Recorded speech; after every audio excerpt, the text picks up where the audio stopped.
আপনার ফেসবুক পেজে সকল ধরনের তথ্য পূরণ হয়ে যাওয়ার পরও আপনি মনিটাইজেশনের জন্য আবেদন করতে পারছেন না। ঠিক আপনার স্ক্রিনটাকে একটু ফলো করুন, দেখতে পারবেন একটা ফেসবুক পেজ মনিটাইজেশনের জন্য কি কি দরকার হয়। আপনাকে 10,000 ফলোয়ার হতে হবে, হলো। তারপর হচ্ছে 10,000 ঘন্টা মিনিট লাগবে, এটা হয়ে গেল। এরপর আমাদের অ্যাক্টিভ, মানে নিয়মিত আমি ভিডিও আপলোড করলে তো আমাকে অ্যাক্টিভ ভিডিও দেখাবে, এটাও রয়েছে। কিন্তু ভাই সমস্যা হচ্ছে আমার সকল তথ্য ফ্লাপ হয়ে গেছে। এরপরও এইখানে আপনারা দেখতে পারবেন follow your policy partner monetization policy issue. এটা আমার কোনোভাবে যাচ্ছে না।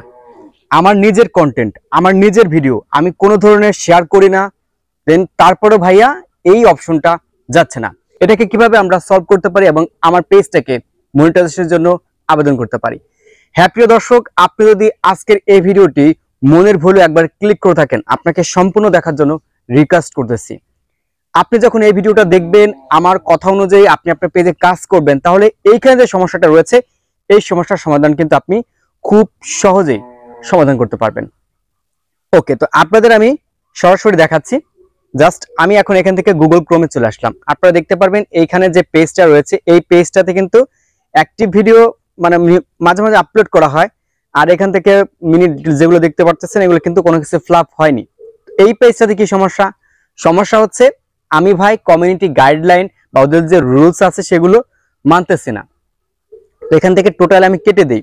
কেটে দেওয়ার পর নতুন অবস্থা থেকে শুরু করি, যাতে করে আপনারা যারা নতুনরা রয়েছেন দেখা গেছে তাদের জন্য কিন্তু এই বিষয়টা বুঝতে আরো সুবিধা হবে। ওকে, তো এখান থেকে আমি সরাসরি ক্রিয়েটর স্টুডিও লিখে সার্চ করব। আপনি এখান থেকে লিখে সার্চ করবেন।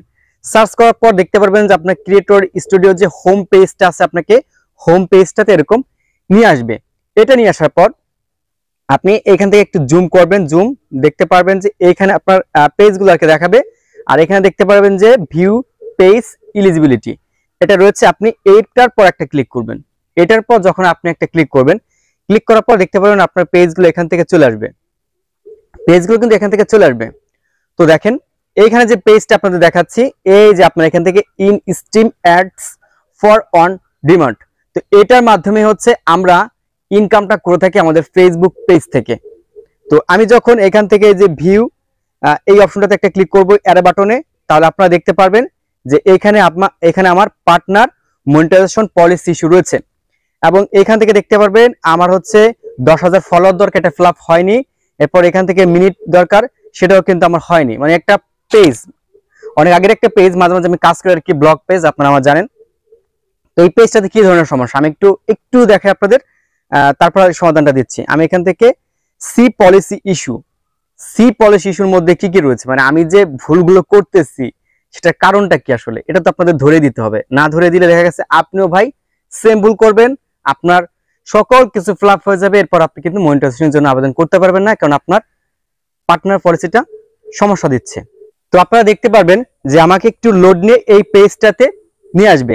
এই পেজটাতে নিয়ে আসার পর এখান থেকে বলতেছে মনিটাইজেশন ইস্যু রয়েছে, এবং এখান থেকে বলতেছে যে আমার মানে কন্টেন্ট গুলো রিপারপাসের বা শেয়ারিং কন্টেন্ট, এটা কিন্তু আমি নিজেই করেছি। এই ভুলটা আমি নিজেই করেছি জাস্ট আপনাদের বোঝানোর জন্য। তো নিজে কেন করেছি, আমি আমার পেজ থেকে ভিডিও শেয়ার দিয়েছি। হ্যাঁ, আমি যদি রিসার্চ করে কোনো বিষয় সমাধান না করতে পারি, সেটা কিন্তু আপনাদের মাঝে আমি কখনো শেয়ার করি না। ভুলভাল একটা তথ্য দিয়ে কি কোনো বিভ্রান্তিকর করার দরকার আছে? মোটেও না। আমি আগে নিজে রিসার্চ করি, আমি সাকসেস হই, এরপর কিন্তু আপনাদের মাঝে বিষয়গুলো আমি শেয়ার করি। তো এইখানে আমাকে এটাই বলা হয়েছে যে আমি তাদের তথ্যগুলো মানতেছি না। কেন? আমি কপি ভিডিও আপলোড করতেছি, বা দেখা গেছে নিজের ভিডিও আমি নিজে শেয়ার করেছি। হ্যাঁ, আমি ভুলগুলো করেছি নিজে রিসার্চ করার জন্য এবং আপনাদের মাঝে এই বিষয়গুলো তুলে ধরার জন্য, যাতে করে আপনার এই ধরনের ভুল ত্রুটি না করেন। আমি কিন্তু আগে একটা ভিডিওতে দেখিয়ে দিয়েছিলাম যে এটা কিন্তু কিভাবে আপনারা রিমুভ করবেন। এটা রিমুভ করার জন্য আপনাকে লাইভ করতে হবে, আপনার পেজ থেকে লাইভ করতে হবে। লাইভ করলে কিন্তু এটা চলে যাবে। এখন কাজের কথা হচ্ছে যে আমি এখান থেকে সরাসরি ব্যাগে চলে আসি, তাহলে আপনি বুঝতে পারবেন টোটালি। এখানে দেখেন আমার এই পেজটাতে কিন্তু আমি তো আপনাদের দেখিয়ে দিলাম যে আমি সত্য মানতেছি না। আমি কি করতেছি, কপি পোস্ট করতেছি, কপি ভিডিও আপলোড করতেছি, বা দেখা গেছে এগুলো বাদ দিলাম। মানে আপনি নিজের কন্টেন্ট আপলোড করতেছেন কিন্তু নিজের অ্যাডমিন আইডি থেকে শেয়ার দিতেছেন আপনার প্রোফাইলে, তখন কিন্তু এই সমস্যাটা আপনার আসতে পারে। আর যদি এরপরও যদি আপনার সমস্যার সমাধানটি না হয়, লাইভ করবেন, লাইভ করলে ঠিক হয়ে যাবে। তো অন্য একটা পেজ আপনাদের দেখাই, মানে এখন হচ্ছে এটাই হচ্ছে প্রুফ। তো দেখতে পারবেন এই যে নতুন আরেকটা পেজ, এই পেজে আমি চলে আসলাম। এই পেজে চলে আসার পর আপনারা দেখতে পারবেন এখান থেকে আপনারা পাবেন আদার্স মনিটাইজেশন টুলস। তো এই আদার্স মনিটাইজেশন টুলসে যদি আমি এখন ক্লিক করি, দেখতে পারবেন এখানে অ্যারো বাটন রয়েছে, অ্যারো বাটনে ক্লিক করলাম। তারপর এখান থেকে in steam ads for one demand, এটাতে আমি একটা ক্লিক করব। ওকে, এটাতে ক্লিক করলাম। ক্লিক করার পর আপনারা দেখতে পারবেন যে এইখানে আমার ভিডিও আমি তেমনটা অ্যাক্টিভ না, তারপর এখান থেকে আমার 40% দেখাচ্ছে। এরপর এখান থেকে দেখতে পারবেন মিনিট 1% এবং এখান থেকে আমার গ্রো ইউর অডিয়েন্স অর্থাৎ ফলোয়ার হচ্ছে 1% দেখাচ্ছে।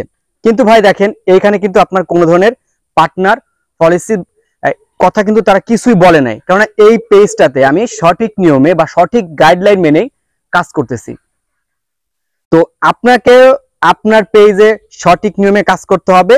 যদি আপনি আপনার পেজে সঠিক নিয়মে কাজ করেন, তাহলে কিন্তু আপনি এই যে সমস্যাটা কিন্তু সমাধান আপনি নিজেই করতে পারবেন। হ্যাঁ, আর কিছু করা লাগবে না। আর এরপর যদি আপনি মনে করেন যে ভাই আমার পেজে কোনো ধরনের সমস্যা নেই, মানে আমি কপি ভিডিও আপলোড করতেছি না, কপি পোস্ট আপলোড করতেছি না, আমার নিজের আই থেকে শেয়ার করতেছি না, তাহলে আপনাকে লাইভ করতে হবে। আপনার ফেসবুক পেজ থেকে লাইভ করতে হবে। প্রথমে আপনি 1 সপ্তাহ লাইভ করবেন। 1 সপ্তাহ দিয়ে আপনাকে পরাপর করতে হবে এমনটা না, আপনি 1-2 দিন গ্যাপ দেন। তারপর দেখতে পারবেন যে 15 দিন বা 16 দিন বা 1 মাসের মধ্যে কিন্তু আপনার পলিসিটা রিমুভ হয়ে যাবে। এটাই হচ্ছে এই সমস্যার সমাধান। খুব সহজে আপনাদের আমি বোঝানোর চেষ্টা করেছি, জানেন আপনাদের ওইভাবে আমি বোঝাতে পেরেছি কিনা। আর যদি দেখা যাচ্ছে আপনাদের বুঝতে কোথাও অসুবিধা হয়, অবশ্যই আপনারা আমাকে কমেন্ট করে জানাবেন। আমি পরবর্তী একটা ভিডিওতে সেটা আপনাদের আমি দেখিয়ে দেওয়ার চেষ্টা করবো কম্পিউটার দিয়ে, কারণ কম্পিউটারে বড় ধরনের স্ক্রিনে দেখা যায়, মোবাইলে আসলে ততটা ওইভাবে দেখা যায় না, বা আপনাদের অনেকের বুঝতে অসুবিধা হয়, আপনারা অনেক সময় কমেন্ট করেন আর কি। এই ভিডিও থেকে যদি আপনি বুঝতে পেরে থাকেন যে আসলে কি বোঝানোর চেষ্টা করেছি বা আপনার এই সমস্যাটার সমাধান হয়েছে কিনা, অবশ্যই কিন্তু আপনারা আমাকে জানাবেন, তাতে করে পরবর্তী ভিডিওতে আপনাদের আমি খুব সুন্দরভাবে বলতে পারি। তো এই ছিল আপনাদের মাঝে আজকে ছোট্ট একটি ভিডিও শেয়ার করা। ভিডিওটি ভালো লাগলে অবশ্যই ভিডিওতে লাইক দিবেন। আপনার কোনো মতামত থাকলে কমেন্ট করে অবশ্যই জানাতে ভুলবেন না, এবং এই ভিডিওটি অবশ্যই শেয়ার করে সকলকে জানার সুযোগ করে দিবেন। দেখা হচ্ছে আপনার সাথে নতুন আরেকটা ভিডিওতে। আল্লাহ হাফেজ।